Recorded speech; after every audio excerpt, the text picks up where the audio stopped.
Yes. Then yes. Then he said to first to Dehra and then to Mussoorie. Oh, how lucky you are! Oh, how lucky you are! I wish I were going to Mussoorie. I love the hills, especially in October. Now she's describing the hills. He's never seen the hills. He stayed there, but he's never seen them. He can feel that place of up and down, and but he cannot see the nature. So she's saying, I love the hills, especially in October. Yes, this is the best time, I said, calling on my memories. The hills are covered with wild dahlias of flowers. The sun is delicious, and at night you can sit in front of a log fire and drink a little brandy. Most of the tourists have gone, and the roads are quiet and almost deserted. Yes, October is the best time. So we are also coming to know that if we ever want to travel to Dehradun or Mussoorie, we must go in October. It's actually really very good in October because I have stayed my childhood in Nainital in the hostels, and October we used to only get 10 days holidays for Diwali, sometimes 7 days. We were not allowed to go back to our homes, but we were allowed to stay in the town. We were about 6,000 to 7,000 feet above sea level on the hilltop. There was a college and hostel and school. It is called Nainital Sherwood College, but it's from class 3 to 12. So we used to come down to the town. We used to take 45 minutes to come down, sometimes 30 minutes if you are very fast, if the car is coming the hillside.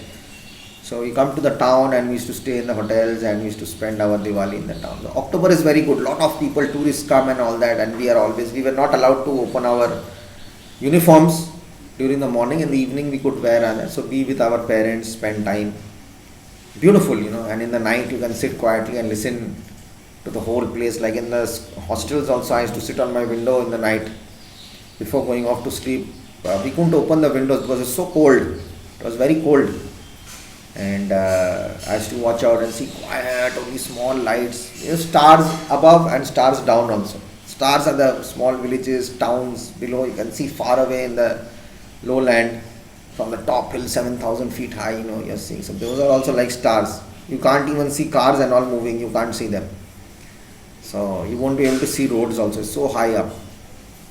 So that's a huge nature, one sky above and one sky below. So that's a contrast, I'm telling you. So enjoy with a fire light in Dehradun and all. You can, when you're staying up in the hill, you need fire to warm yourselves inside the house. Sometimes there's no electricity heaters. During that time also electricity heaters were not there. So people used to burn wood inside the house to keep themselves warm. And drink a little brandy. Brandy is not actually alcohol. It has some percent of alcohol, but it keeps your heart going, your blood circulation going. It keeps you warm. Most of the tourists have gone and everything is deserted. So that's another thing, sitting on the hills, quiet, no sound and all. She was silent. If I wondered if my words had touched her, or whether she thought of me a romantic fool, then I made a mistake. Now he's thinking that she must be thinking I'm trying to be romantic. I'm giving her the romantic effect of Dehradun and Mussoorie. Then he must have made a mistake, he's thinking. What is it like outside, I asked. That's the mistake he made. What did he say? What is it outside? What is it like outside? I asked. She seemed to find nothing strange in the question. She had noticed already that I could not see, but her next question removed my doubts.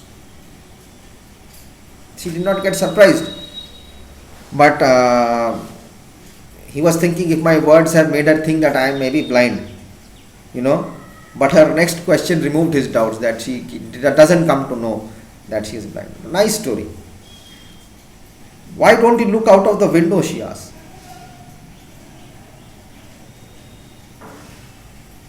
Automatically, if I ask you, how is the weather out today? You say, sir, look out of the window, go out and see, you will come to know.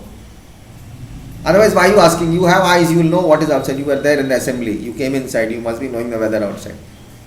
Or you can just look out from the window and see if it's raining, if it's cloudy, if the sun is out.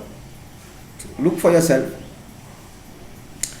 I moved easily along the berth. Berth is the seat which you sit, and felt the window ledge.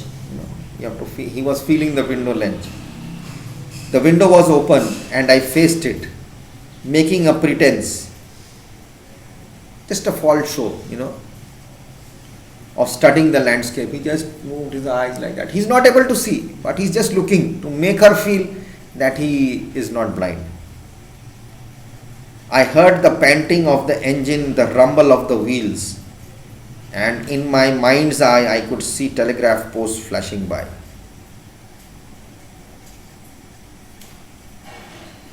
What are telegraph posts?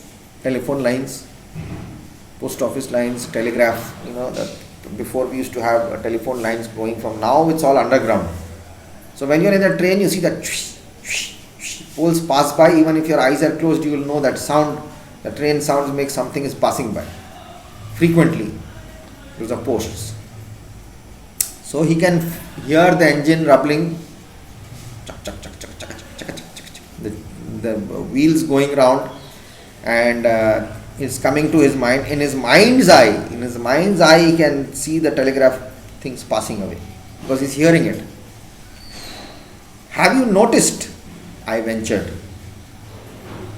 suggested, and with some hesitation also, that the trees seem to be moving while we seem to be standing still. Nice thing, he said. When you are sitting in the train is moving, but you are sitting quietly, but the trees are moving. You think the trees are moving. So very nicely he said, don't you think that when we are in a train, that when we are, the trees are moving while we are sitting in one place, and we seem to be standing still, or we seem to be quiet, sitting in one place. The train is moving, but the train is taking, but I am sitting in one place. But I think the trees are moving. Have you seen that? Even in the car it happens, even in the bus it happens, in the train it happens more, because train is much more faster. That always happens, she said. Do you see any animals? Now she is asking. Yes, that always generally happens, but do you see any animals? No, I answered quite confidently. I knew that there were hardly any animals left in the forest near Tehran. He had that knowledge that animals have gone down because people have made houses, deforestation is happening, so animals are going to go less. So he said no. That's why he said no. He answered confidently, no, I did not see any animals pass by. Because he knew that there are very less animals in that area towards Tehran. I turned from the window and faced the girl, and for a while we sat in silence. He turned from the window and faced the girl, but he's not able to see the girl. He's thinking, yes, someone is sitting in front of me, so it must be the girl here. And they sat in silence. So I'm going to keep it till here. Let's keep that suspense going on. Let's see what happens till the last, and I'll see you in the next class. Okay, till then, take care, be good, and respect your parents, love them, and do whatever you want after your studies. Bye bye.